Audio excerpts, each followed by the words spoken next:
मेरा सवाल आपसे रिबा के बारे में है। मेरा सवाल ये है कि हमारी बात तय है कि जैसे मैंने आपके लेक्चर से सुना है कि रिबा ये है कि जो कर्ज पे हम जो प्रॉफिट या मुनाफा लेते हैं ये रिबा होता है। गवर्नमेंट या बैंक्स कुछ बॉन्ड्स इशू करती है गवर्नमेंट के बिहाफ पे जो कि जीरो कूपन बॉन्ड्स कहलाते हैं।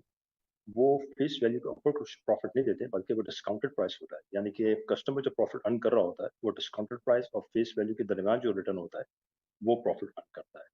तो इस तरह का प्रॉफिट जो या रिटर्न जो कस्टमर अर्न कर रहा है जीरो कूपन बॉन्ड्स पे, वो रिबा में आएगा या वो इन्वेस्टमेंट एक्टिविटी में आएगा? और कस्टमर ये किस तरह तय करे, फाइन लाइन कहाँ होगी कि जो पैसा हम सेविंग अकाउंट में लगा रहे हैं ये कर्ज के जिम्मे में आ रहा है, ये इन्वेस्टमेंट एक्टिविटी? ये जरा कंफ्यूजन प्लीज आप क्लियर करें। थैंक आपसे रुपया ले रहा है उससे पूछ लें, लोन ले रहा है क्या ले रहा है। हमारे बैंक इस वक्त सिर्फ लोन या मनी लेंडिंग ही का मामला नहीं करते, उन्होंने कई नई चीज़ें मुतारफ़ करा दी हैं।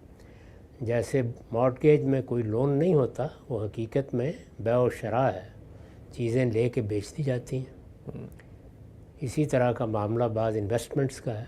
तो जिस इदारे से भी आप कोई मामला करते हैं उसके काउंटर पर जाएं और पूछ लें कि ये क्या चीज़ है जो आप कर रहे हैं। तो लोन को या कर्ज़ को कारोबार नहीं बनना चाहिए। अगरचे जो कर्ज़ इस वक्त कारोबार बनाया जा रहा है वो भी हकीकत में कर्ज़ नहीं रहा।